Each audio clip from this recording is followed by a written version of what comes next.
Hello everyone, आज के इस वीडियो में हम लोग बात करेंगे जैक बोर्ड 2026 यानी कि कल 7 तारीख को जो भी सोशल साइंस के पेपर में कुछ क्वेश्चन आते हैं, इंपॉर्टेंट क्वेश्चन, तो हम उसे इस वीडियो में डिस्कस करते हैं। तो आप लोग प्लीज़ इस वीडियो को पूरा वॉच कीजिएगा और इससे एक कोई या दो क्वेश्चन ज़रूर आएगा एग्जाम में, तो इसलिए आप इसे ध्यानपूर्वक देखिएगा क्योंकि ये क्वेश्चन जो है बार बार रिपीटेड क्वेश्चन है। तो हम पहले कहते हैं संसाधन किसे कहते हैं।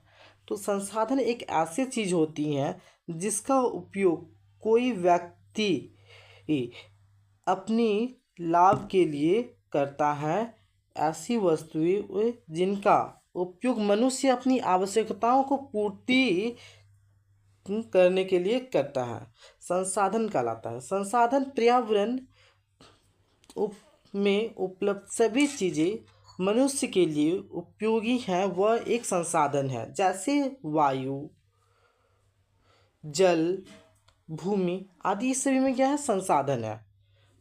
समझ गए आप लोग। दूसरा, उसके बाद आपको आता है कि संसाधन के प्रकार। देखिए, संसाधन को वर्गीकृत अलग किया है और संसाधन के दो प्रकार भी होते हैं, तो इसमें आपको दोनों पूछ सकते हैं। तो प्रकार को भी देख लेते हैं और उसका वर्गीकरण जो होता है उसको भी हम देख लेते हैं। तो हम यहाँ से देख लेते हैं संसाधन के प्रकार। संसाधन की उत्पत्ति के आधार पर दो प्रकार के हैं। कौन सा? पहला है जैविक संसाधन और दूसरा है अजैविक संसाधन। अजैविक संसाधन। जैविक संसाधन, जैव संसाधन क्या है? हमारी दुनिया के पर्यावरण में उपस्थित वह सभी वस्तुएं एवं जीव जिनमें जीवन होता है, जैव संसाधन कहलाती हैं। उदाहरण के लिए हम लेते हैं मनुष्य, जीव जंतु, पक्षी इत्यादि। ये सभी हमारे किस में होता है? जैव संसाधन में आ जाता है। अजैविक संसाधन क्या होता है? अजैविक संसाधन यहाँ होता है अजैविक संसाधन दुनिया के पर्यावरण में उपस्थित वे सभी चीजें जो निर्जीव होती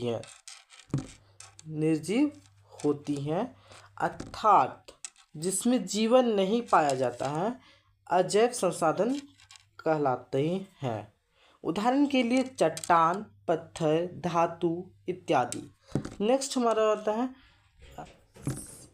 इसमें संसाधन को विभिन्न आधारों पर अलग अलग वर्गीकृत किए हैं। तो पहला हमारा था उत्पत्ति के आधार पर, दूसरा हमारा था समाप्यता के आधार पर, तीसरा था स्वामित्व के आधार पर, और नेक्स्ट हमारा आता है विकास के आधार पर। तो देख लेते हैं हम एक बार। आप इसे एक दो लाइन याद कीजिएगा, जैसे कि यहाँ उत्पत्ति के आधार पर उत्पत्ति याद कर लिएगा, समाप्यता याद कर लिएगा, स्वामित्व को याद कर लीजिएगा, विकास के आधार पर। बस इतना याद कर लीजिए। आपको ये दोनों क्वेश्चंस मिला करके पूछता है। जब भी पूछेगा संसाधन क्या है, संसाधन को किस आधार पर वर्गीकृत किया गया है, तो आप इसे लिख लीजिएगा। नेक्स्ट हम देखते हैं सतत विकास। सतत विकास से आप क्या समझते हैं? सतत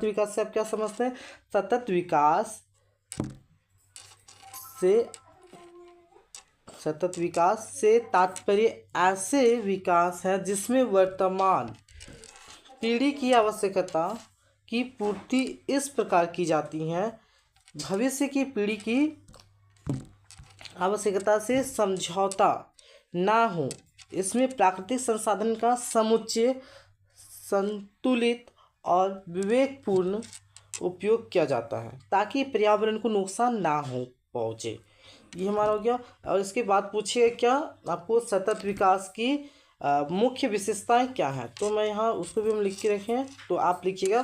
पहला हमारा एक पॉइंट हम लिख देंगे, प्राकृतिक संसाधनों का संरक्षण। पहला हमारा क्या होगा? प्राकृतिक संसाधनों का संरक्षण। दूसरा हमारा है पर्यावरण संतुलन बनाए रखना। तीसरा हमारा जाता है आर्थिक विकास के साथ पर्यावरण सुरक्षा। और चौथा हमारा आता है नवीकरणीय संसाधन के उपयोग पर बल।